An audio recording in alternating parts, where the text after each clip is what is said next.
আজকে মসজিদ টাইলস লাগানো, মোজাইক লাগানো, এসি এয়ার কন্ডিশন লাগানো রে মুসলমান, তারপরেও দেখা যায় মসজিদের টাকা নিয়ে কমিটি মারামারি হয় কি হয় না?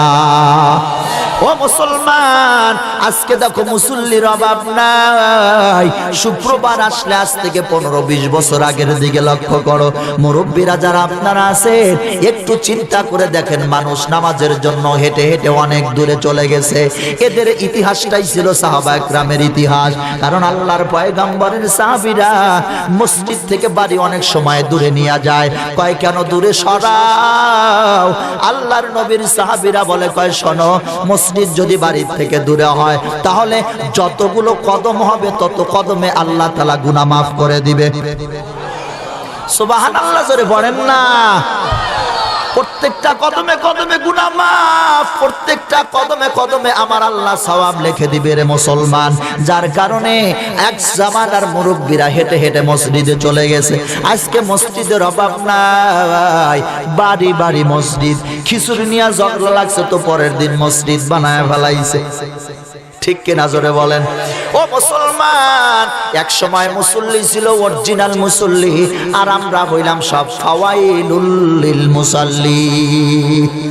মকুন সুস্তি নামাজে পাঞ্জে গানা, ফাওয়াইলুল লিল মুসাল্লিন আল্লাযীনা মুমিনারা ই নামাজে ইমদাদ দার ইস্তাঈনু আয়াতে আবখা আয়াতে কদ আফলাহা রায়া দেখুন গৌরকুম দারমানি আজদের সাদেকুন।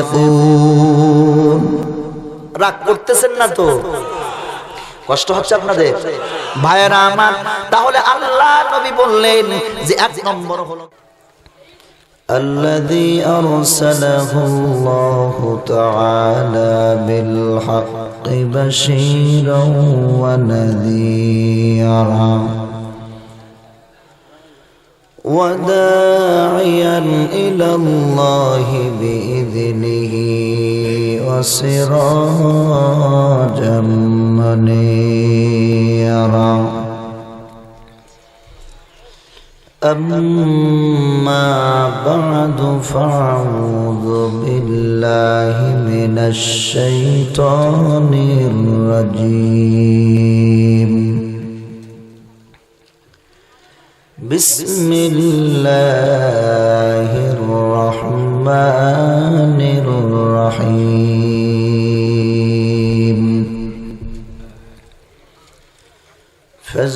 فاذكروني أذكركم واشكروا لي ولا تكفرون. صدق الله مولانا العظيم وصدق رسوله النبي الكريم ونحن على ذلك من الشاهدين والشاكرين والحمد لله رب العالمين.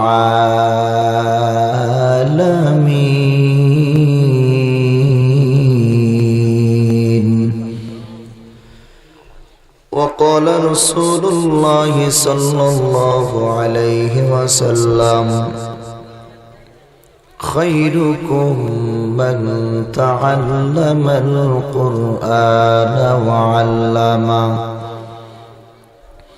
أو كما قال النبي عليه الصلاة والسلام. اللهم صل على محمد وعلى آل محمد كما صليت على إبراهيم وعلى آل إبراهيم إنك حميد مجيد. اللهم بارك على محمد وعلى آل محمد كما باركت على إبراهيم وعلى آل إبراهيم إنك حميد مجيد ভাই কথা বন্ধ করে মেহেরবানি করে মুসলমান হিসাবে একটু খেয়াল করে কিছু সময় মাওলানা পাকের জিকির করি চক্ষু বন্ধ করে দিল দিয়ে একটু আল্লাহকে স্মরণ করি মোহাব্বতের সাথে জিকির করি লা ইলাহা ইল্লাল্লাহ লা ইলাহা এ ভাই সাউন্ড বাড়াও কি আছে এখানে সাউন্ড বাড়াও কি এলো জানেন না লা ইলাহা ইল্লাল্লাহ লা ইলাহা ইল্লাল্লাহ লা ইলাহা লা ইলাহা ইল্লাল্লাহ লা ইলাহা ইল্লাল্লাহ লা ইলাহা ইল্লাল্লাহ লা ইলাহা ইল্লাল্লাহ লা ইলাহা ইল্লাল্লাহ লা ইলাহা ইল্লাল্লাহ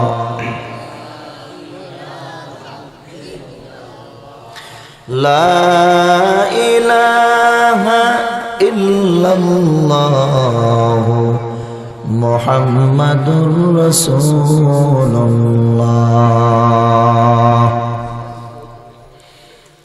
मकबूल तो है शाज़ है क़ाबिल तो बहुत है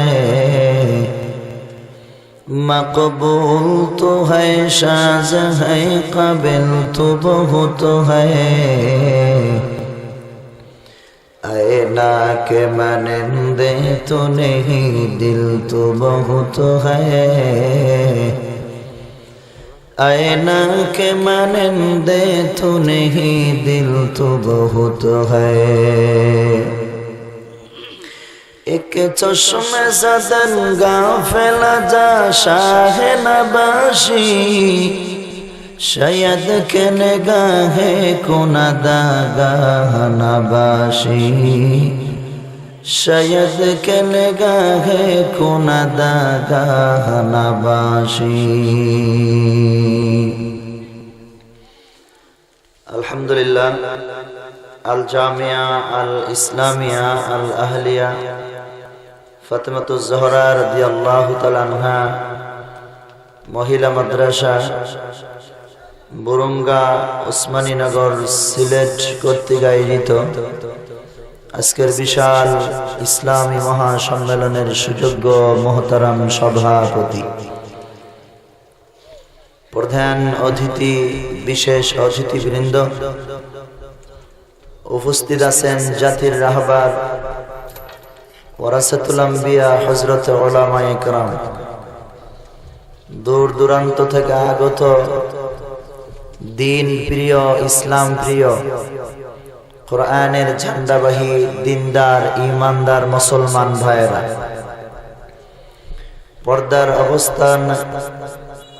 পর্দার অন্তরের অবস্থানরত শ্রদ্ধা সম্মানিতা মা এবং বোনেরা মহান মনিবের দরবারে কালেমাতুশ শুকুর আদায় করি যে আল্লাহ তাআলা অত্যন্ত দয়া করে মায়া করে ভালোবেসে দুনিয়ার সমস্ত ঝামেলা থেকে ফারেক করে আল্লাহ পাক এই বেহেশতি বাগানে আমাদেরকে আসার বসার তৌফিক দান করলেন। এজন্য সে মহান মনিবের দরবারে মুসলমান হিসাবে ঈমানি আওয়াজকে বুলন্দ করে সকলেই কালেমাতুশ শুকর আদায় করি আলহামদুলিল্লাহ। মানুষ হিসাবে আসলে আওয়াজ মোটেও হলো না, আর একবার জোরে সোরে পড়ি আলহামদুলিল্লাহ। লক্ষ কোটি দরুদ ও সালাম আপনার নবী, আমার নবী, সাইয়্যিদুল মুরসালিন নবী, খাতামুন নবিয়্যিন নবী ও রাহমাতাল লিল আলামিন নবী, নবী মুহাম্মদুর রাসূলুল্লাহ সাল্লাল্লাহু আলাইহি ওয়াসাল্লামের উপর সর্বোপরি শুকর যে আল্লাহ তাআলা আমার মতো ছোট্ট একটি মানুষকে অনেক দূর থেকে অনেক কষ্ট করে অপেক্ষা করে অসুস্থতার ভিতরে আল্লাহ পাক এত সুন্দর বেহেশতি বাগানে আসার বসার তৌফিক দান করেছেন। এজন্য আবারও কালেমাতুশ শুকর আদায় করি আলহামদুলিল্লাহ। সম্মানিত উপস্থিতি, এই মাহফিল হওয়াতে আমার মনে হয় অনেকেই বেজার। আপনারা সবাই খুশি, কম না বেশি? হ্যাঁ, আল্লাহ পাক মাদ্রাসা, আজকের মাহফিল, ওস্তাদ ছাত্র, মাদ্রাসা ইন্তেজামিয়া কমিটি, আসাতাজা ইকরাম যারা আছেন, আল্লাহ পাক সবাইকে কবুল করুন, বলুন আমিন। আওয়াজ হচ্ছে না, আরো জোরে বলুন আমিন। আসলে লম্বা সময় আমি দিতে পারবো না, কারণটা হলো আমার গলার আওয়াজে আপনারা বুঝতে পারতেছেন যে আসলে অরিজিনাল তো এই গলাটা আমার না। এটা ঠান্ডার কারণে খুব কষ্ট হচ্ছে কথা বলতে। তারপরেও কষ্ট হোক আর না হোক, আল্লাহ পাক কিছু বলাইলে বলা যাবে, কথা কি ঠিক? আল্লাহ পাক যা বলাবেন তা বলবো। আর এই কথাগুলো আল্লাহ পাক যাকে পছন্দ করবেন তাকে হেদায়েতের উপর চলার জন্য সহজ করে দেবেন। আপনারা বলুন, আপনাদের এই এলাকায় জামতলা বাজার, ভুরঙ্গা, এটা কি ইউনিয়ন নাকি? ভুরঙ্গা ইউনিয়নে পোস্টার মাইকিং কি কম হয়েছে? কথা আওয়াজ দিয়া বলেন, ইমানদার হিসাবে আওয়াজ দিয়া বলেন, আওয়াজ পৌঁছায় নাই এলাকায়? পৌঁছাইছে। তারপরেও সবাই এখানে আসতে, আবার কেউ বা বাড়ির থেকে এসে দেখবেন যে চতুর্পাশে ঘুরতেছে, মাগার এ জান্নাতি বাগানে বসতে পারে নাই। আপনি কি বলবেন? আমার তো অনেক সময় অনেক মানুষ বলে, হুজুর আসলে বাহিরে অনেক মানুষ ঘুরে বেড়ায়, এরা মাহফিলে বসে না। আমি তো বলি, আপনারা কষ্ট পাইলেও আমি এটাই বলবো যে আপনার ভাষায় আপনি তাদেরকে মানুষ বলতে পারেন, আমার ভাষায় আমি তাদেরকে মানুষ বলতে পারি না। কথা কি ঠিক? কেন? মানুষ তো সেই যার মধ্যে মানুষত্ব আছে, যে আমার আল্লাহকে চিনতে পারে, যে কোরআনের সাথে সম্পর্ক রাখতে পারে, যে আল্লাহর রসুলের সুন্নতের উপর ইত্তেবা করে চলতে পারে, যে মাদ্রাসা মসজিদকে মহব্বত করে চলতে পারে, যে হালাল এবং হারামকে ব্যবধান করে চলতে পারে, এইটাই হলো, এই লোকটি হলো অরিজিনাল মানুষ। আর যে মানুষটা মানুষের ঘরে জন্মায়া যে হালাল হারামের ব্যবধান করতে পারে না, ছোট বড়কে সম্মান করতে পারে না, বাবা মাকে সম্মান করতে পারে না, ওলামা ইকরামের কদর করতে পারে না, এটা মানুষ হলেও অরিজিনাল তাকে মানুষ বলা যাবে না। আরো আসতে বলেন না, ঠিক? কথা কি ঠিক ভাইরা আমার? যার কারণে আল্লাহ পাক কোরআন শরীফের ভিতরে তো জান্নাত,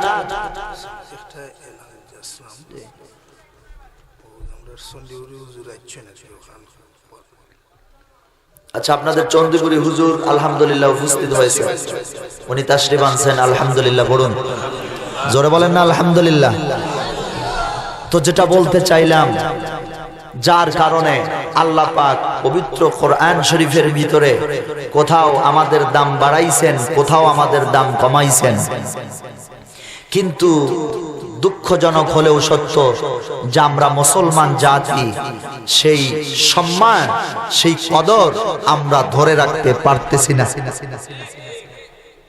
আমার কথা বুঝতেছেন? কে কে হাত তোলেন তো। আমার ভাষা বুঝতে কষ্ট হয়? কষ্ট হয় না ভাই? আমাকে আধা ঘন্টা সময় দেওয়া যাবে? যাবে? আল্লাহ পাক কবুল করুন। আজকে দেখেন, মুসলমানের কোনো কিছুর তো অভাব নাই। টাকা পয়সার অভাব? হাই রে, টাকা পয়সার অভাব কেমনে হইব? বিধর্মীদের চাইতে সুদ ঘুষের কারবারি এখন মুসলমান বেশি করে না কম করে? কথা বলুন। হ্যাঁ, একটা গরু ছাগল পর্যন্ত হারাম এত সহজে খাইতে চায় না যত হারাম আজকে মুসলমানের বাচ্চা মুসলমানেরা খায়। মুসলমানের কপালে লাল বাতি জ্বলবে না, জ্বলবে কার কপালে? কারণ এক কর্মচারী মালিকের বাড়িতে কাজ করে, কর্মচারীকে নিয়োগ দেওয়ার আগে কিছু শর্ত আছে না নাই? মালিক কোথায় যাওয়ার সময় বলে, শোনো, এই কাজ করবা, ওই কাজ করবা না,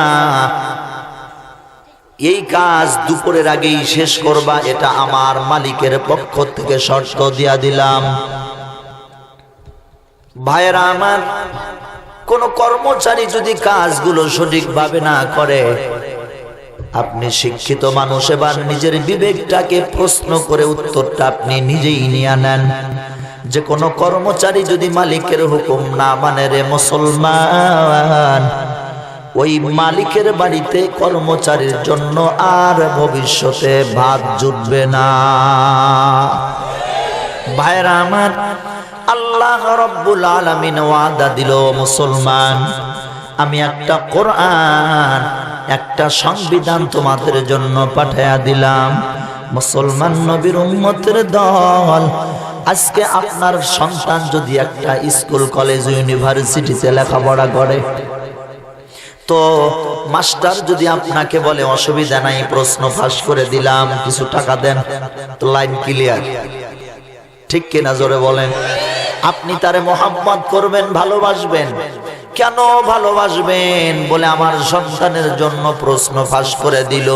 ও মুসলমান নবীর উম্মত, আজকে দুনিয়ায় বেআইনি ভাবে প্রশ্ন ফাঁস করে তা সে যদি তোমার কাছে ভালো হতে পারে, আমার মাওলা অত্যন্ত দয়া এবং মায়ার ভিতর দিয়া আল্লাহ তাআলা কবরের জীবনে মানুষের অবস্থা কি হবে, হাসরের ময়দানে মানুষের অবস্থা কি হবে, মিজানের পাল্লায় যায়া মানুষের অবস্থাগুলো কি দাঁড়াবে। মুসলমান নবীর উম্মত, মানুষগুলো হাসরের মাঠে কি অবস্থা তাদের দাঁড়াবে। জাহান্নামের শাস্তির কথা, জান্নাতের নিয়ামতের কথা আমার আল্লাহ কোরআন শরীফে বলেছে কি বলে নাই? ও মুসলমান নবীর উম্মতের দল, আল্লাহ তাআলা সুন্দর করে ভেঙে ভেঙে ভেঙে ভেঙে বলে দিলেন, নামাজ পড়বি রে গোলাম, নামাজ যদি পড়ো তোমার জন্য এই পুরস্কারের ব্যবস্থা। ও মুসলমান নবীর উম্মত, নামাজ যদি না পড়ো তাহলে তোমার জন্য এই শাস্তির ব্যবস্থা। হালাল যদি খাও তাহলে আমি আল্লাহ এই নিয়ামত তোমার জন্য রেখে দিলাম, আর যদি হারাম খাও তাহলে এই শাস্তি তোমার জন্য আমি রাখলাম। যুবক ভাই বোনেরা, মা বাবার যদি খেদমত করবা, আল্লাহ তাআলা পুরস্কারের ব্যবস্থা রাখছে। আর যদি নাফরমানি হয় তাহলে হাসরের ময়দানে শাস্তির ব্যবস্থাও রাখছে। ও মুসলমান নবীর উম্মত, তাহলে কোরআন শরীফের মধ্যে কোনটা করলে ভালো হবে, কোনটা করলে খারাপ হবে, এরকম কথা আমার আল্লাহ কোরআনে বলেছে কি বলে নাই? কথা বোঝেন তো? তাহলে কোরআন শরীফের মধ্যে যা আছে, আল্লাহ তাআলা এই প্রশ্নগুলোই হাসরের মাঠে কবরে তোমার আমার জন্য রেখে দিল। মুসলমান নবীর উম্মত, আল্লাহ তাআলা ঘোষণা দিলেন যে কবরের মধ্যে যাওয়ার পর প্রশ্ন হবে তিনটা। জোরে বলেন কয়টা? ও ভাই, কোন মাস্টার, কোন ওস্তাদ, কোন হুজুর এত সহজেই ছাত্রকে প্রশ্নের কথা বলে দেয় না, কিন্তু আল্লাহ আগেই বলে দিল কয় প্রশ্ন হবে তিনটা, মান রব্বুকা ওয়া মান দীনুকা ওয়া মান নাবিয়ুকা। তিনটা প্রশ্নের জবাব তোমরা দিবা, তাহলে আমি আল্লাহ এক ধাপ তোমাকে মুমিনের খাতায় আগায়া দিলাম। সুবহানাল্লাহ। আর আস্তে কোন। ও ভাই, আল্লাহ তাআলা কেন এটা বলে দিলেন যে আমি আদর করে মানুষ বানায়া, মোহাব্বতের নজরে মানুষ বানায়া, আদম বানায়া আমি আল্লাহ চাই না কোন মানুষ জাহান্নামের আগুনে জ্বলুক। ঠিক কিনা জোরে বলেন। আমার আল্লাহ সুন্দর করে করে ওসিলা তালাশ করে করে বান্দাকে বলে, বান্দারে আমি তোদের জন্য রোগ বালাই দেই, আযাব গজব মাঝে মাঝে তোমাদের জন্য দিয়া দিলাম। কেন দিলাম জানো? সপ্তাহ গেল, মাস গেল, দিন গেল, এক ওয়াক্ত নামাজ পড়লা না। এরকম মুসল্লি সিলেটে নাই, আসেনি? খাওয়ায় আমার আল্লাহ। আল্লাহ তাআলা সুন্দর করে এই যে দিনের পরে রাত, রাতের পরে দিন তো আমার মাওলাই দিছে, ঠিক নেই? আল্লাহ তাআলা এত সুন্দর ঘুমানোর জন্য রাত্রিটা আল্লাহ তাআলা দান করলেন। বান্দা ঘুমাবি, ঘুমানোর সময় দোয়া পড়ে ঘুমাও। কারণ একটা মানুষ যখন ঘুমায়া যায়, মানুষটাকে মুর্দার বলা হয়, এটা মৃত্যু মানুষ, জীবিত না। যার কারণে আল্লাহর পয়গম্বর ঘুমানোর সময় দোয়া পড়ে ঘুমাইছেন, আল্লাহুম্মা বিসমিকা আমুতু ওয়া আহইয়া। হ্যাঁ, মরণের সাথে তুলনা করেছেন। কারণ মানুষ যখন ঘুমায়া যায়, মানুষ কোনো কিছু শোনে না, কোনো কিছু দেখে না। অথচ আমার আল্লাহ একটা মানুষকে রাত্রের মধ্যে ঘুমন্ত অবস্থায় ঘুম দিলেন, মানে মরণ দিলেন। ফজরের সময় আজান হয়, সেখান থেকে সাথে সাথে বিছনার মধ্যে থেকে টিভির রিমোট হাতের মধ্যে না, অথচ নামাজের কোনো চিন্তা ভাবনা মুসলমান করে না। আছে না নাই? ও মুসলমান, আজকে পৃথিবীর জমিনে মুসলমানের অভাব নাই। আজকে মুসলমানের টাকা পয়সার অভাব নাই, মুসলমানের কোনো কিছুর অভাব নাই। কিন্তু মুসলমান সব দিক দিয়ে আগায়া গেলেও ঈমান এবং আমলের দিক দিয়া মুসলমান অনেক পিছায়া। ঠিক কিনা? আমরা বিজ্ঞানকে ধন্যবাদ দেই। বিজ্ঞান আমাদের জন্য যা আবিষ্কার করতেছে এটা আমরা ধন্যবাদ জানাই, কিন্তু আপনাকে ধন্যবাদের পাশাপাশি এটাও মেনে নিতে হবে যে বিজ্ঞান যা আবিষ্কার করতেছে এটা মুসলমানের জন্য যতটুকু উপকার করতেছে তার চাইতে কোটি কোটি গুণে বেশি ক্ষতি করতেছে মুসলমানের। জোরে বলুন ঠিক কিনা? এগুলো সব ইহুদি নাসারাদের চক্রান্ত, যে লাভ হবে একটু, ক্ষতি হবে এত বড়। আমার কথা মনে হয় আপনারা বোঝেন না। কথা কি বোঝেন ভাইরা আমার? কয় মুসলমানের সন্তান গান শোনে না, কয় চিন্তা ভাবনা করো কেমনে এবার তাদেরকে গান শোনানো যায়। কয় মুসলমান বাংলাদেশ এমন বহু জায়গা আছে মুসলমানেরা সিনেমা হল উদ্বোধন করতে দেয় না। আমার দিনাজপুরেও অনেক জায়গায় আছে সিনেমা হল বানাইতে পারে না। ইমানদারের ইমান তাজা ইমানের কারণে। সুবহানাল্লাহ। কোন ইহুদি নাসারারা চিন্তা করলো তাহলে ঠিক আছে, গ্রাম বা থানার মধ্যে একটা সিনেমা হলের দরকার নাই, আমরা মুসলমানের সন্তানের পকেটে পকেটে সিনেমা হল ঢুকায়া দিব। ঠিক কিনা জোরে বলেন? ও মুসলমান, স্কুল কলেজ ইউনিভার্সিটি থেকে শুরু করে যত জায়গা আছে সব জায়গার মধ্যে গান বাজনা আছে না নাই? জোরে বলেন না আছে না নাই? ভাইরা আমার, এমন সূক্ষ্ম ভাবে তারা কাজ করে। তারা চিন্তা ভাবনা করলো একটা জায়গা আছে যেই জায়গায় গান বাজনা হয় না। এবার লাল চামড়ার গোষ্ঠীরা বড় পরিকল্পনা করে চিন্তা করলো কিভাবে গান বাজানো যায়। ওই জায়গাটার নাম হলো বাইতুল্লাহ, মানে মসজিদ। ঠিক কিনা? মসজিদের মধ্যে গান হয় না, তাহলে বোঝা যায় মুসলমানের উপর গজব আসবে না। কারণ আল্লাহ তাআলা শহরের মানুষের উপর রহমত বেশি করেন। এর এক নম্বর কারণ হলো তারা মসজিদকে আবাদ করে। গ্রামের মানুষের উপর রহমত একটু কম। রাগ করলেন কেন কম? কয় আজান হয়ে যায়, গ্রামের মানুষ, মসজিদের সংখ্যা বড় কম। অথচ শহরের মধ্যে যাও, দেখবা ছোট্ট ছোট্ট মানুষগুলো আজান হলে মসজিদে দৌড়ায়। মসজিদ আবাদ করলে বরকত হয় কি হয় না? জোরে বলেন না, হয় কি হয় না? ও মুসলমান, কেন তোমরা ছোট্ট একটা সাধারণ মোবাইল যখন বের করলা, কথা তো বলাই যায়, এবার এত বড় টিভি বানায়া মেমোরি সিস্টেম করলো। কয় এমনি সিস্টেমেই তারা মসজিদে গান বাজাবে। কত বড় কপাল পোড়া মুসলমান! মসজিদে এদিক দিয়া দেখবা যে জামাত শুরু হয়ে গেল, মসজিদে গানের অভাব নাই।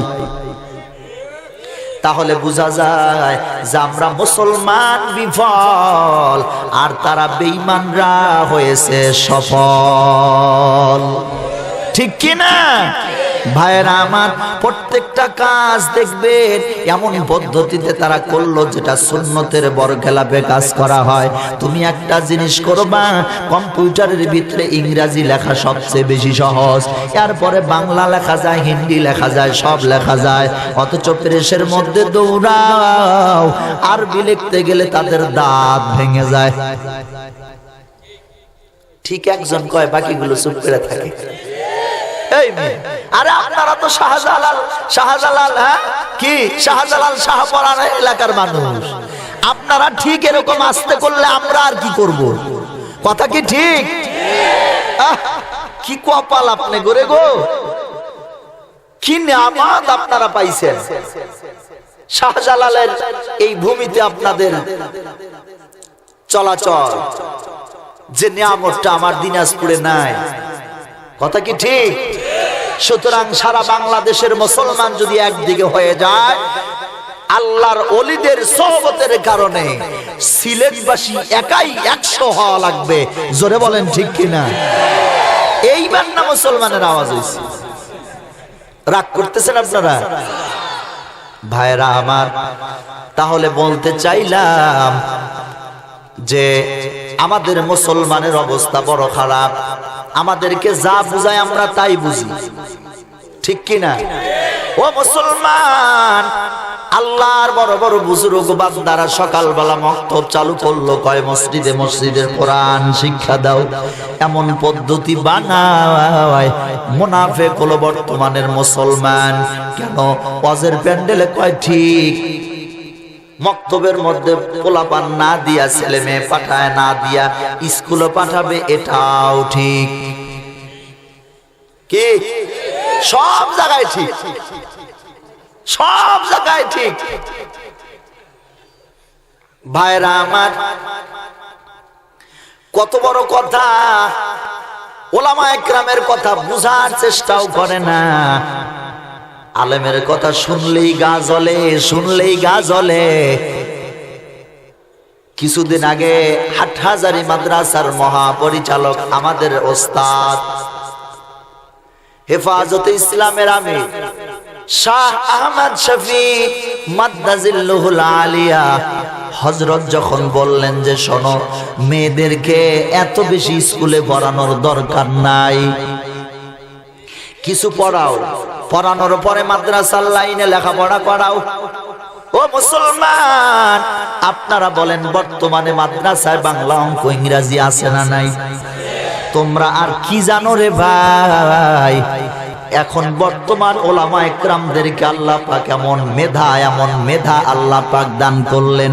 বাংলা হাতের লেখার দিকে তাকাও, ইংরেজি হাতের লেখার দিকে তাকাও, সুন্দর উপস্থাপনার কথা বলো, সুন্দর একটা কথা তাদেরকে সাজানো গুজানো কথা বলতে বলো। তোমরা ওই ধরনের স্কুল কলেজ ইউনিভার্সিটির চাইতে আমরা শত গুণে বেশি পারবো, ঠিক কি না? কিন্তু আমরা যা পারবো তোমরা তা পারবা? কেন পারবা না? তোমরা তো সালামটাও পর্যন্ত শুদ্ধ দিতে পারো না। কথা কি ঠিক? কথা কি ঠিক? মুসলমান নবীর উম্মত, মরণের আগে কালেমা পড়ে মরা লাগবে এটাও তোমরা জানো না। কয় কালেমা খায় না মাথায় দেয়, কয় মাথায় দেয়। হ্যাঁ, যদি বলা হয় পড়লাম লা ইলাহা ইল্লাল্লাহু মুহাম্মাদুর রাসূলুল্লাহ, এটার নাম কি? কয় সূরা ফাতিহা। এরকম মুসলমান বাংলার জমিনে অভাব নাই, ঠিক কি না ভাইরা আমার? অথচ উচিত ছিল আমি একজন মুসলমানের ঘরের সন্তান, সর্বপ্রথম আমার সন্তানটাকে কোরআন শিক্ষা দেওয়া দরকার ছিল। আজকে তোমার সন্তান তোমার কথা মানে না, আজকে তোমার সন্তান তোমার গলায় ছুরি চালায়। ও মুসলমান নবীর উম্মত, সারাটা বাংলাদেশ তালাশ করে দেখো রে মুসলমান, আল্লাহর কসম একটা হাফেজ কোরআনও তালাশ করে পাইবা না যে হাফেজ কোরআন নিজের মা বাবার গলায় ছুরি চালায়। আছে? জোরে বলেন পাবেন? না না। অথচ তোমরা তাকাও, তোমরা বলো যে শিক্ষাই জাতির মেরুদণ্ড। আমরা ওলামায়ে কেরাম বলি না শিক্ষাই জাতির মেরুদণ্ড না, আমরা বলবো একমাত্র কোরআনের শিক্ষাই জাতির মেরুদণ্ড। কারণটা হলো কি জানো? মাদ্রাসায় আলিফ বাতাসা পড়েও একটা লোক, একটা ছেলে বড়দেরকে সম্মান করে কি করে না? জোরে বলো, করে কি করে না?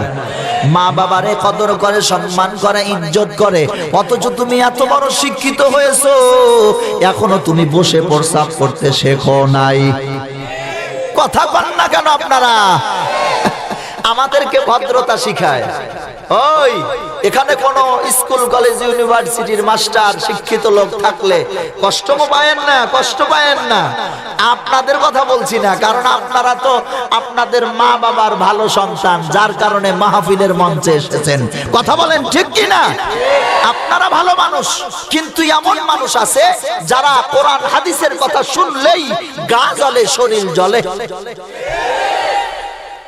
হুজুররা যখন মাহফিলে যায় একটা গাড়ি নিয়ে, ও ভাই নিজে লক্ষ লক্ষ টাকা অবৈধ পথে ব্যয় করে, তাতে সমস্যা নাই। আল্লামা হাফিজুর রহমান সিদ্দিক যখন হেলিকপ্টারে যায়, বিমানে যায়, এই মুনাফিকের আর সহ্য হয় না। নাম পড়াইছে হেলিকপ্টার হুজুর, আর তুই তো রিকশাওয়ালার হইতে পারস নাই। কথা বল না কেন? হাফিজুর রহমান রে বিমানে নাই, হেলিকপ্টারে নাই। আমরা ওলামায়ে কেরাম আল্লাহর দরবারে হাজার শুকরিয়া আদায় করি, কারণ আজকে তার প্রশংসা হয়। আজকে আমরা প্রশংসা করি একমাত্র কোরআনের, কারণ কোরআন একটা বরকতময় কিতাব, যে যে কণ্ঠে পড়ে সেই কণ্ঠেই মজা লাগে। আমি পড়ব এক কণ্ঠে মজা, আর এক ওলামা পড়বে আর এক কণ্ঠে মজা। হাফিজুর বললে আর এক মজা, অলিপুরি সাহেব পড়লে আর এক মজা, ঠিক কিনা? এটা আমাদের নিজের বরকত নয়, এটা হলো একমাত্র আল্লাহর কোরআনের বরকত। মুসলমান নবীর উম্মত, যার কারণে কোন আলেম যদি ভালো চলে, যদি একটা গাড়ি কিনে নেয়, তাহলে মুনাফিক কোন সময় সহ্য করতে পারে না। কয় হুজুররা দেশটা শেষ করে ফেলাইলো, অভদ্র হুজুর। আমরা বলে অভদ্র, তারা বলে ভদ্র। কথা বোঝে না? ও ভাই, এখানে শিক্ষিত অশিক্ষিত, কৃষক, শ্রমিক, দিনমজুর, মাস্টার, জাত পদের লোক এখানে আসরে ভাই। আজকে তোমাকে আমি বলে যাই, কারণ যদি বসে প্রস্রাব করা যদি অভদ্রতা হয়, তাহলে দাঁড়ায়া প্রস্রাব করলে বুঝি ভদ্রতা হবে নি? হ্যাঁ,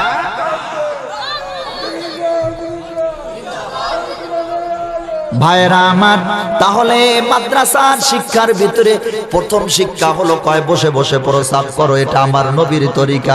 ঠিক কিনা জোরে বলেন। ও মুসলমান, ভদ্রতা একমাত্র আমার পয়গম্বরের তরতিবের মধ্যে আছে, অন্য কোন তরতিবের মধ্যে এমন বড় ভদ্রতা নাই। ভাইরা আমার, আমার একজন বলে কয় হুজুর বসে বসে যে আপনারা প্রস্রাব করেন এটার ক্ষতি জানেন আপনারা? আমি বললাম কেন ভাই? কয় শোনেন, বসে প্রস্রাব করলে প্রস্রাবের একটা দুর্গন্ধ আছে না, এটা নাকের ভিতরে যায়, ভিতরে রোগ হয়, বিমার হয়। আমি বললাম যে শোনো, তোমরাই বলো যে নারী পুরুষের অধিকার সমান, কথা কি ঠিক? এটা আমরা ওলামায়ে কেরাম বলি না, কারণ কোরআন শরীফের ভিতরে নারী এবং পুরুষকে সমান অধিকার আমার আল্লাহ দেয় নাই। আমার আল্লাহ পুরুষের সম্মান কমায়া নারীর সম্মান বাড়ায়া দিছে, ঠিক নেই? তোমরা এখন কি করলা? নারী পুরুষের সমান অধিকার নিয়ে খামসা খামসি শুরু করলা। তো আমি বললাম এই আইনটা শুধু কি পুরুষের জন্য না তোমার মা বোনদের জন্য? পরে চুপ করে রইছে, আর কি বলবে। তে আমি বললাম যে শোনো, এটা কি তোমার প্রস্রাব তোমার মায়ের বোনের প্রস্রাব তো একই মাসআলা, সুতরাং তোমার মাসআলা অনুযায়ী আজকে বাড়িতে যাওয়ার পরে তুমিও দাঁড়ায়া প্রস্রাব করবা, তোমার মা বোন তোমার স্ত্রীকেও দাঁড়ায়া প্রস্রাব করতে বলবা। কথা কি ঠিক? পরে বলে না হুজুর এটা আপনি কেমন কথা বলেন? আচ্ছা, তাহলে সমান অধিকার তোমরা দিলা না আমরা দিলাম? এবার বলেন তো আপনারা। অনেকে রাগ করতেছে, দেখছেন? হ্যাঁ, কথা কি বুঝতেছেন আপনারা? আচ্ছা, একটা মেয়ে মাদ্রাসায় পড়নেওয়ালা, এই যে ফাতেমাতুজ জোহরা মাদ্রাসার একটা মেয়ে, হ্যাঁ, রাস্তায় বের হলে হাত মোজা পা মোজা ছাড়া বের হয় না, কথা কি ঠিক? আর তোমার মেয়ে ওর নাও নাই, কিচ্ছু নাই, ছোট পোলাপানের একটা গঞ্জি গায়ে দিয়া রাস্তায় বের হলো, সালাম নাই কালাম নাই, কিচ্ছু নাই, মুরব্বিও মানে না, কিচ্ছু মানে না। হুজুর দেখলে চোখ রাঙ্গায়। তুমি কি বুঝাইতে চাও? বোরখা পরা ভদ্রতা না বোরখা না পরা ভদ্রতা? এই কথা বলেন আপনারা। ভাইরা আমার, তাহলে সবচেয়ে তুমি ওই মানুষটাকে ভদ্র বলো যেই মানুষটা আমার নবীর তরিকায় চলে, ঠিক কিনা জোরে বলেন। কারণ আল্লাহর উপর দিয়ে আমরা কোনো সময় কোনো কিছু করতে চাই না। মুসলমান নবীর উম্মত, আল্লাহ যেটা করে এটাই তার জন্য আমাদের জন্য মঙ্গল। কিভাবে মানুষ বানাইলে সুন্দর হবে এটা আপনি ভালো জানেন না, আল্লাহ জানে। জোরে বলেন না, কে জানে? আল্লাহ জানে। একটা মহিলা মানুষের দিল গঠন কেমন দিলে আল্লাহকে ভালো, এই বান্দিকে ভালো দেখা যাবে, অথবা একটা পুরুষকে কেমনে বানাইলে পুরুষটাকে ভালো মনে হবে। মুসলমান নবীর উম্মতের দল কথায় কথায় কয় হুজুররা দেশটা খায়া শেষ করে ফেলাইছে। আল্লাহর কসম, আল্লাহর কসম, আমরা কোনো সময় সরকারের বিরোধিতাও যাই না, সরকারের বিপক্ষে কোনো সময় কাজও আমরা করি না। ও মুসলমান নবীর উম্মত, তুমি তো সরকারে ওই পর্যন্ত ভালোবাসবা যেই পর্যন্ত তোমার পেট পূজা করতে তুমি আরাম পাইবা, ঠিক কিনা জোরে বলেন। আজকে আমরা সরকারের খাই না, চাকরিও করি না, কোনো কিছু করি না, তারপরেও আমাদের কাছে আসলে আমরা সুন্দরভাবে দোয়া করায়া দেই। মুসলমান নবীর উম্মত, আমাদের কোনো স্বার্থ লাগে না, কোনো কিছু লাগে না, টাকার দরকার নাই, পয়সার দরকার নাই, আমাদের কোনো কিছুর দরকার নাই। কারণ আমরা জানি যে টাকা পয়সার মধ্যে শান্তি নাই, শান্তি হলো আল্লাহর হাতে, ঠিক কিনা? ভাইরা আমার, কত টাকাওয়ালা দেখবেন এক মাস যাবত অফিস থেকে বাড়িতে আসে না, কথা কি ঠিক? কই যায়, কই থাকে, কই ঘুমায়, কোনো হুদিস নাই। কেন? কয় বাড়িতে যায় কি করব, কয় আমার বাড়িতে যায় একবার দেখি বউয়ের মাথা ব্যথা, আবার দেখি বড় মেয়েটা পেটের বেশে কান্দে, ছেলেটা গাঞ্জার বোতল নিয়ে ঘরের মধ্যে চিৎফাটাং, কথা কি ঠিক? এই ইতিহাস যদি দেখো কেমন মনে হয়। এখন সর্বশেষ এসে কয় হুজুর একটু দোয়া করেন, দোয়া করেন। ছেলে কথা মানে না। কেন মানবে? কথা বলার মতো কাজ তোমার ছোটবেলার থেকে হয় নাই। ভাইরা আমার, আজকে একটা মাদ্রাসার ছোট্ট তালেবে ইলমকে যদি কোনো বাবায় হুকুম করে, বাবা এই কাজটা কর, করে কি করে না? মা যদি বলে বাবা অমুক কাজ কর, ছোট্ট মানুষ দৌড়াইয়া ওই কাজটা করে কি করে না? তাহলে সোজা কথাই বলবা যে শিক্ষাই জাতির মেরুদণ্ড, এটা আমরা মানতে পারলাম না। আমরা মানবো ওটা যে একমাত্র যেই শিক্ষায় মা বাবাকে সম্মান করতে শিখায়, যেই শিক্ষা হাজী সাহেবদেরকে সম্মান করতে শিখায়, যেই শিক্ষা মুরব্বীদেরকে সম্মান করতে শিখায়, যেই শিক্ষা ছোটকে স্নেহ করতে শিখায়, এটাই হলো একমাত্র কোরআনের শিক্ষা, একমাত্র আল্লাহর নবীর শিক্ষা। ঠিক কিনা ভাইরা আমার? এজন্য আমরা বলি, আল্লাহর নবী বললেন ক্বালা রাসূলুল্লাহ সাল্লাল্লাহু আলাইহি ওয়াসাল্লাম তারাকতু ফীকুম আমরাইন লান তাদিল্লু মা তামাসসাকতুম বিহিমা কিতাবাল্লাহ ওয়া সুন্নাত রাসূল। আল্লাহর নবী ফরমান, দুইটা জিনিস তোমাদের মাঝে রেখে গেলাম, দুইটা জিনিস যদি ধরতে পারো রে গোলাম, তার মধ্যে এক নম্বর হলো আল্লাহর কোরআন। জোরে বলেন কি? আল্লাহর কোরআনটা যদি ধরো, আল্লাহর কোরআন যদি দিল দিয়া পড়ো, তাহলে দেখবা, কারণ এক সময় দেখছেন যে মানুষের ঘরে চাউল ডাউল তেমন ছিল না, টাকা পয়সা ছিল না, সোনের ঘরের ছাউনির ভিতরে মানুষ ঘুমাইছে। ঠিক কিনা জোরে বলেন? ও মুসলমান, মসজিদের মধ্যে মুসল্লিরা নামাজে দাঁড়াইছে, বৃষ্টির পানি মসজিদে পড়েছে, তারপরেও একজন আর একজন ঝগড়া হয় নাই। মসজিদের টাকাগুলো যে কোনো বাক্সর মধ্যে ফালায় রাখলে চুরি হয় নাই। আজকে মসজিদ টাইলস লাগানো, মোজাইক লাগানো, এসি এয়ার কন্ডিশন লাগানো রে মুসলমান, তারপরেও দেখা যায় মসজিদের টাকা নিয়ে কমিটি মারামারি হয় কি হয় না? ও মুসলমান, আজকে দেখো মুসল্লির অভাব নাই। শুক্রবার আসলে আজ থেকে 15-20 বছর আগের দিকে লক্ষ্য করো, মুরব্বীরা যারা আপনারা আছেন, একটু চিন্তা করে দেখেন, মানুষ নামাজের জন্য হেঁটে হেঁটে অনেক দূরে চলে গেছে। এদের ইতিহাসটাই ছিল সাহাবা একরামের ইতিহাস, কারণ আল্লাহর পয়গম্বরের সাহাবীরা মসজিদ থেকে বাড়ি অনেক সময় দূরে নিয়ে যায়। কয় কেন দূরে সরাও?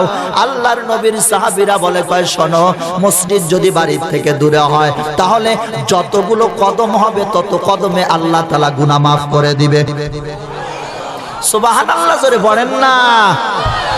প্রত্যেকটা কদমে কদমে গুনাহ মাফ, প্রত্যেকটা কদমে কদমে আমার আল্লাহ সওয়াব লিখে দিবে রে মুসলমান। যার কারণে এক জামানার মুরব্বীরা হেঁটে হেঁটে মসজিদে চলে গেছে। আজকে মসজিদের অভাব নাই, বাড়ি বাড়ি মসজিদ। খিচুড়ি নিয়ে ঝগড়া লাগছে তো পরের দিন মসজিদ বানায় ফেলাইছে। ঠিক কিনা জোরে বলেন? ও মুসলমান, এক সময় মুসল্লি ছিল অরিজিনাল মুসল্লি, আর আমরা হইলাম সব ফাওয়াইলুল লিল মুসাল্লি। মকুন সুস্তি নামাজে পাঞ্জে গানা ফাওয়াইলুল লিল মুসাল্লিন আল্লাযীনা মুমিনারা ই নামাজে ইমদাদার ইস্তাঈনু আয়াতে করআবাখা আয়াতে কদ আফলাহারা দেখুন দৌরকুম দারমানিয়া জেদের সাদেকুন। রাগ করতেছেন না তো? কষ্ট হচ্ছে আপনাদের ভাইয়েরা আমার? তাহলে আল্লাহ নবী বললেন যে এক নম্বর হলো কিতাব আল্লাহ মানে কোরআন। কোরআনকে যদি মজবুতি করে ধরো, কেন এক সময় ঘরে ঘরে কোরআন তেলাওয়াত করেছে, স্বামী স্ত্রী বনাবনোয়াট আছে। এখন স্বামীর লঙ্গির দাম 5000, বিবির শাড়ির দাম হলো 15000। তারপরেও বাসের মধ্যে উঠা স্বামী স্ত্রী মারামারি করে কি করে না? জোরে বলেন না, কে করে কি করে না? ও ও ভাই, কারণ এই কথাটা শান্তি দেওয়ার মালিক আমার আল্লাহ। আম্মা জান আয়েশা ফরমান যে আমার পয়গম্বরের ঘরে চাউল ডাউল টাকা পয়সা ছিল না, 3 দিন যাবত 7 দিন যাবত নবীজির ঘরে চুলা জ্বলে নাই। তারপরও আমার পয়গম্বরের ঘরে আল্লাহ তাআলা এমন রহমত নাজিল করেছে। এর 1 নম্বর কারণ সাহাবায়ে কেরামদেরকেও তো আল্লাহ পাক অনেক দামি বানাইছে। ও মুসলমান নবীর উম্মত, সাহাবায়ে কেরামদের বয়স তো খুব একটা বেশি ছিল না রে ভাই। আল্লাহ তাআলা দুনিয়াতেই তাদের জান্নাতের মেহমান বানায়া দিল। কেন? 1 নম্বর কারণ আল্লাহর পয়গম্বর বললেন কিতাব আল্লাহ, আল্লাহর কোরআনটা ধরো রে ভাই। আল্লাহর কোরআনটা যদি তোমার ছোট বাচ্চাকে শিক্ষা দাও, আল্লাহর কোরআনের একটা বরকত আছে না নাই? জোরে বলেন না আছে না নাই? কেমন বরকত রে ভাই! আল্লাহর কালাম যেই কাপড়টা দিয়া পেছানো হয় কাপড়ের দাম বেড়ে যায়। আল্লাহর কালাম যেই কাঠের ভিতরে রাখা হয় কাঠের দাম আল্লাহ তাআলা বাড়ায়া দেয়। যেই ঘরের মধ্যে রাখা হয় এই ঘরটার দামও আমার আল্লাহ তাআলা বাড়ায়া দেয়। যেই সিনার মধ্যে কোরআনটা যায় এই হাফেজ কোরআনের দাম আমার আল্লাহ বাড়ায়া দেয়। এই কোরআনের জ্ঞান যার ভিতরে পাওয়া যায় আল্লাহ তাআলা দুনিয়া এবং আখিরাতে তাকে সম্মানী বানায়া দেয়। ঠিক কি না? জোরে বলো। ও মুসলমান নবীর উম্মত, অথচ আমরা আজকে কোরআন বাদ দিয়া দিলাম।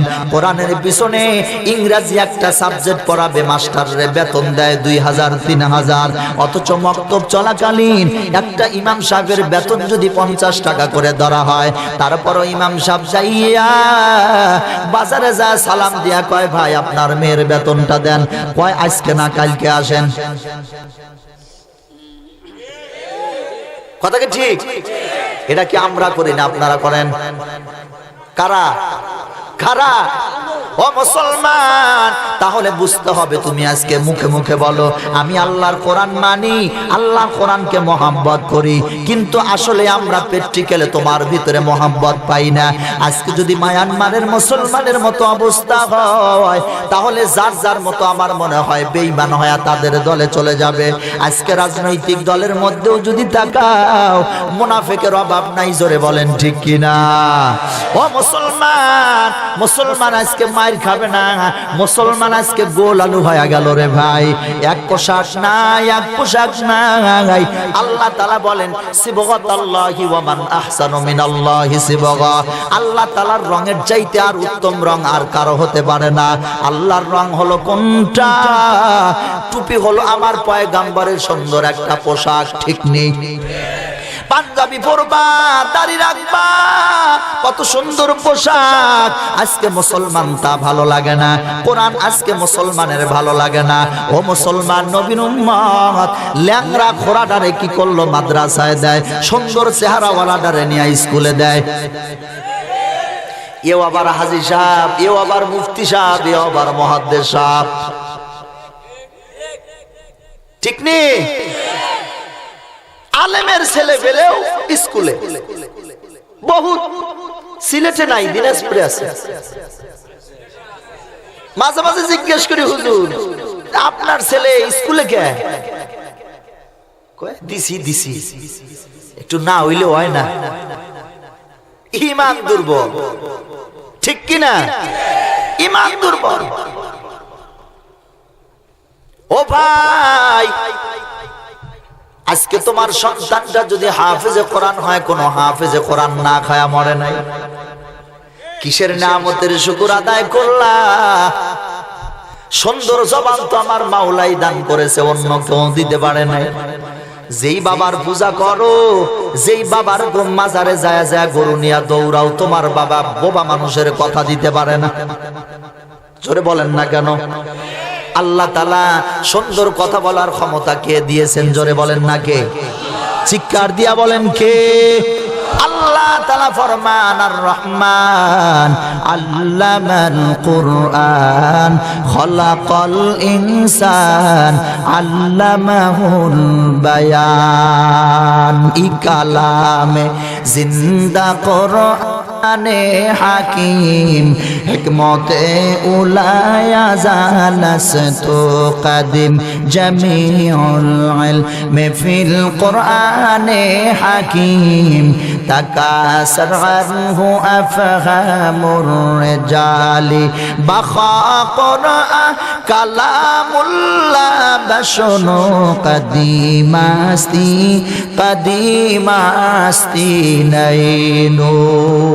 ও মুসলমান নবীর উম্মত, আজকে তুমি কালো ল্যাংড়া খোরাটারে যেটার আক্কেল নাই জ্ঞান নাই এইটারে মাদ্রাসায় দিলা, অথচ সুন্দর দ্বারে স্কুলে দিলা, অসুবিধা নাই তোমার ব্যাপার। কিন্তু এর দ্বারাই প্রমাণ করলা যে আল্লাহর কোরআনের দাম কম আর ওই ইহুদিদের বইয়ের দাম অনেক বেশি, ঠিক কি না ভাইরা আমার? কিন্তু এমন একটা সময় আসবে যেই সময়টার মধ্যে তুমি আফসোস করেও লাভ হবে না।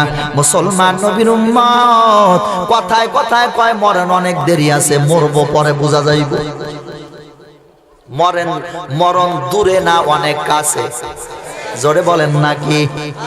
ও মুসলমান, আল্লাহর পয়গম্বর ফরমান একটা মানুষ মারা গেল, এই মানুষটা নিয়ে আর টেনশন নাই, চিন্তা নাই, কান্নাকাটি নাই, ওই মানুষটা নিয়ে কোনো চিন্তা ভাবনা করেও কোনো লাভ নাই। তুমি দুনিয়ায় বেঁচে আছো, এটা আমার মাওলার বড় ইহসানে বেঁচে আছো, কারণ এতদিন তো বেঁচে থাকার কথা ছিল না, ঠিক কি না? কারণ আপনি অনুমান করেন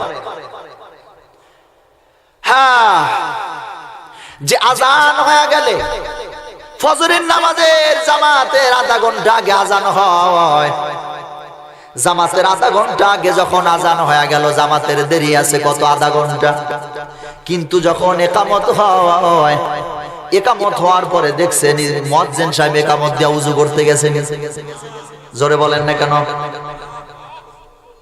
ভাইরা আমার? তাহলে বোঝা যাচ্ছে যে একামতের পরে কোনো সময় আল্লাহর নবীর তরতিব হলো যে কোন সন্তান যখন দুনিয়ার জমিনে আসবে, ডান কানে আজান বাম কানে একামত দিবি। এর মানে প্রমাণ করে দিলাম এই দুনিয়ায় তোমার একামত শেষ হয়ে গেছে, যে কোনো সময় জানাজা রেডি হবে। ও মুসলমান নবীর উম্মত, আজকে দাড়িটা কামায়া তুমি কিসের পরিচয় দিলা? তুমি বুঝাইতে চাও তুমি মনে হয় মরবা না। আবার অনেকেই আছে যে দাড়ির মধ্যে কলপ লাগায়া প্রমাণ করতে চায় আমার বয়স হয় নাই। আবার যদি কোন যুবক তার চাচা কয়, বড় রাগ হয়ে যায়, আমার চাচা কাউকে হ্যাঁ আমার বয়স কি বেশি হয়ে গেছে? আমার জানা মতে এক হাজী সাহেব ছিল এক এলাকায়, ওনাকে যদি বলা হয় হাজী সাহেব আপনি মরবেন না, অনেক দিন বাঁচবেন, এক বস্তা আপনার বাজার করে দিবেন। আর যদি বলা হয় যে হাজী সাহেব বয়স হয়ে গেছে, কয়দিন বাঁচবেন, লাঠি একটা নিয়ে কবো যাই কি করলি তুই এগুলো, কে কইছে আমি মরবো এখন? নাউজুবিল্লাহ পড়বেন না। ও মুসলমান, তাহলে মুসলমান যেখানে যায় সেখানে মার খায়, মুসলমানের দাম নাই। কেন দাম নাই? এর একমাত্র কারণ হলো আল্লাহর নবীর তরতিব, আল্লাহর নবীর ওয়াদার কথা তাদের মনে নাই। নবীজি বললেন কোরআন ধরো, আমরা মুসলমান আজকে কোরআন ইন টোটাল ছেড়েই দিলাম, ঠিক কিনা? ছোট মানুষ যায় হুজুরে কয়, হুজুর এই যে এইটা জানি কি, আম্মায় কইছে এটা মসজিদে রাইখা দিতে, ঠিক কিনা? কেন? ইমাম সাহেব খুইলা দেখে এটা একটা কোরআন শরীফ। কি কোরআন শরীফ? এটা কি বাস্তব কথা না অবাস্তব বলছি? কথা বলুন না। কেন? এটার জায়গা নাই, ঘরের মধ্যে জায়গা নাই। ওই কপাল পোড়া মুসলমান, তুমি তো কোরআন বাইর করলা না, তোমার ঘর থেকে রহমত বের করে দিলা, ঠিক কিনা? টিভিটা কি সুন্দর করে যত্নে রাখে, কোরআন শরীফের খবর নেয়, আবার চিন্তা করে, শান্তি তালাশ করে। শান্তি ঠাডা পড়বো তোর মাথার উপর, কিসের শান্তি তালাশ করস তুই, ঠিক কিনা? দুই নম্বর হলো আল্লাহ নবী ফরমান, সুন্নাত রাসূল আমি নবীজির সুন্নত মোতাবেক চলবা, এর মধ্যেও তোমরা কামিয়াবি অর্জন করতে পারবা। কিসের কামিয়াবি রে ভাই?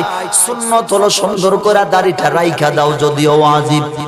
এখন তো মুসলমানের সুন্নত পছন্দই হয় না, কথায় কথায় কয় দূর এটা করা লাগবে হুজুর, এটা তো সুন্নত। এটা কি সুন্নত? এর মানে তার কাছে কোনো দামই নাই। ও মুসলমান, যার কারণে মুসলমানের ইজ্জত কমে গেল, মুসলমানের সম্মান কমে গেল। আজকে যে মানুষটা দাড়ি রাখে নাই, হঠাৎ করে দাড়ি রাখলো, টুপি মাথায় দেয় নাই, হঠাৎ করে মাথায় দিল। যেই মানুষটা পাঞ্জাবি পরে নাই, হঠাৎ করে পাঞ্জাবি বললো। রাস্তা দিয়া যায়, আগে তো কেউ তারে সালাম দেয় না, এখন 10 জন মানুষ তারে সালাম জানায়। ঠিক কিনা জোরে বলেন? এবার অনেক সময় দেখা যায় যে লম্বা জামা পরেছে, জুব্বা পরেছে, কোরআন শরীফ পড়তে পারে না, হুজুরও না, কিন্তু চিন্তা করে দেখলো আল্লাহ এই টুপির মধ্যে কত বড় সম্মান তুমি রাখলা, দাড়িটার ভিতরে কত বড় সম্মান আল্লাহ তুমি দান করলা। কারণটা হলো কি জানো? কারণ এতদিন তো কেউ আমারে সালাম দেয় নাই, এখন মানুষ আমারে সালাম দেয়। কেউ আমারে হুজুর বলে নাই, এখন মানুষ আমারে হুজুর কয়। বাসের ভিতরে সিট না পাইলে কেউ আমারে এতদিন সিট দেয় নাই, এখন মানুষ আমারে সিট ছেড়ে দেয়। কথা কি ঠিক কিনা? এটার দ্বারা প্রমাণ হয় মুসলমান। কারণ এই সুন্নতটা আল্লাহ তাআলা দুনিয়ায় যদি এত মর্যাদা বাড়ায়া দেয়, এর কারণটা কি জানো? কারণ টুপি পাঞ্জাবি পরলে, সুন্নতের উপর আমল করলে মানুষের গুনাহ কম হয়। গুনার থেকে বাঁচার হাতিয়ার হলো একমাত্র সুন্নাত, ঠিক কিনা? আর এই সুন্নাত গুলো একমাত্র কওমি মাদ্রাসার ভিতরে শিক্ষা দেওয়া হয়, নাকি অন্য কোথাও শিক্ষা দেওয়া হয়? কওমি মাদ্রাসার ভিতরে এগুলো কি শিক্ষা দেওয়া হয়? ভদ্রতা একমাত্র কওমি মাদ্রাসায় শিক্ষা দেওয়া হয়। আপনি দেখছেন কোনদিন কোন হুজুরের সামনে কোন ছাত্র চেয়ারে বসে? সুবহানাল্লাহ পড়বেন না? আর অন্য শিক্ষা যা আছে, প্রধান মাস্টারের কান ধরে উঠায় দিয়া ছাত্র চেয়ারে বসে, কথার মধ্যে অটুটিল করছে, তো চেয়ার উড়ায় তার মাথার মধ্যে বাড়ি লাগাইছে। কথা কি ঠিক? এগুলো তোমরা দেখো না? এগুলো দেখেও শিক্ষা গ্রহণ করো না কেন? ভাইরা আমার, এক ভদ্রলোক, একটা ইতার ছেলে, ভদ্রলোক তার বিবিরে বলতেছে, বিবি তার স্কুলে ভর্তি করে দাও। কিন্তু মহিলা হলো পরহেজগার। ও মুসলমান, একটা মহিলা যদি পরহেজগার হয়, তাহলে হাসরের মাঠে 1000 পুরুষকে সে জান্নাত নিয়ে যাবে। আর যদি বদকার হয়, দায়ুস মার্কা যদি হয়, তাহলে হাজারো যুবককে সে জাহান্নামে নিয়ে যাবে। মুসলমান নবীর উম্মতের দল এবার স্বামীয়ে বলে তারে স্কুলে দাও, কিন্তু তার বিবি স্কুলে দেয় না। সকালবেলা উঠায়া তারে কায়দাটা হাত দিয়া মাদ্রাসায় পাঠায়া দেয়। মাদ্রাসায় যাও, মক্তবে যাও, মক্তবের মধ্যে যাও, উস্তাদরে সর্বপ্রথম সালাম জানায়। প্রথম দিন যায় উস্তাদ শিক্ষা দেয়, ছুটির আগে কয় বাড়িতে যায় সালাম জানাবি। ঠিক কিনা জোরে বলেন? বাড়িতে এসে সালাম দেয়, দাদা দাদিরেও সালাম দেয়, নানা নানিরেও সালাম জানায়। স্কুল থেকে এসেও বুঝি সালাম জানায়। কথা কও না? স্কুল থেকে এসে তো সালাম জানায় না, বই একদিকে, ও নিজে আর একদিকে। ঠিক কিনা জোরে বলেন? আবার সালামের বিরোধিতায় আর একটা আছে, কয় টাকা দিলাম।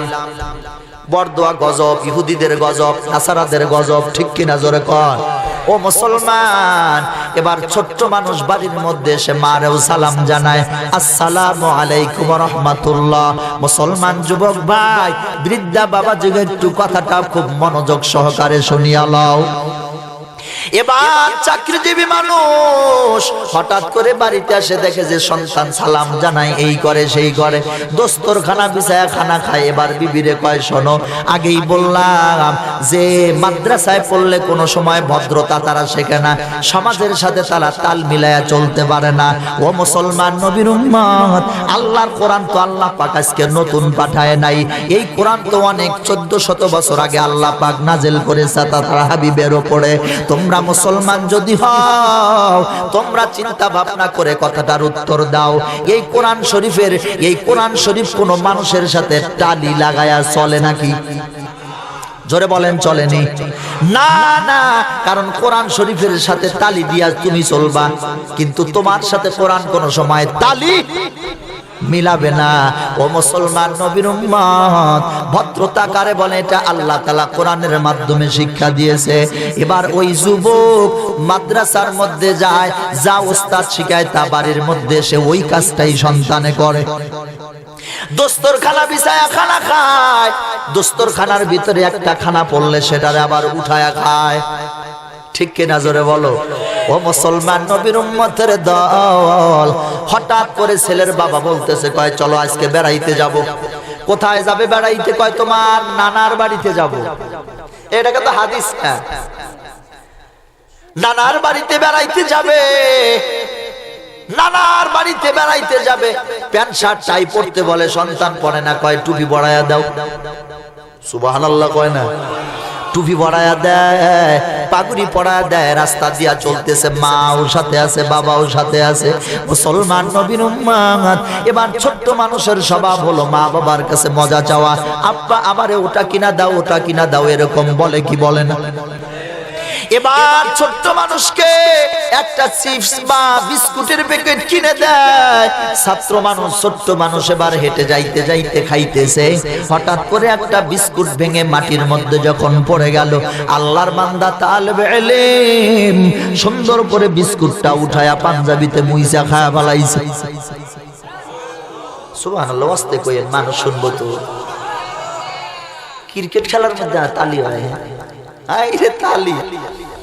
সেদিন মিরপুর গেছি, দেখলাম যে সুবহানাল্লাহ দি ঠাডা পড়তেছে, এক একটা টানা। আমি কি হইলো? কয় হুজুর খেলা চলছে। হ্যাঁ, ছক্কা 2 লাখ টাকা করে ধরে, 5 লাখ টাকা ধরে, 1 কোটি টাকা ধরে।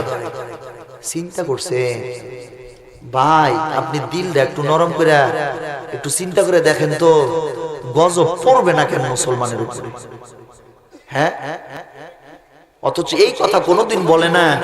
আজকে বাংলাদেশের যুবক সারা বিশ্বের মধ্যে হেফজখানায়, হ্যাঁ, ইন্টারভিউ দিয়া প্রতিযোগিতায় পাশ করে চলে আসে, কপাল পোড়া মুসলমান তাকে একটা ফুলের তোড়া দেওয়ার জন্য যায় না। ঠিক কি না? তোরা পারবি? জান, দাঁত ভেঙে যাইবে, লাভ হবে না। এবার যখন বিস্কুটের প্যাকেটটা উঠা খায়, ছেলের বাবা তার মারে বলতেছে, কয় শোনো, আগেই বলছিলাম মাদ্রাসায় পড়ে ভদ্রতা শেখে না। কারণ দেখো, রাস্তার জিনিস কুড়ায় খায়, এটা আবার কেমন ধরনের ভদ্রতা হলো? মুসলমান নবীর উম্মতের দল রাস্তা চলতেছে, কিছু দূরে যাওয়ার পরে দেখলো যে তার বিবিও এবার হঠাৎ করে হুসুট খায়া প্যাকের মধ্যে পড়ে গেছে। পড়ে যাওয়ার পর দৌড়াইয়া যায়, যখন হাত থেকে উঠাইছে, কয় ওঠো। ছেলে তালবে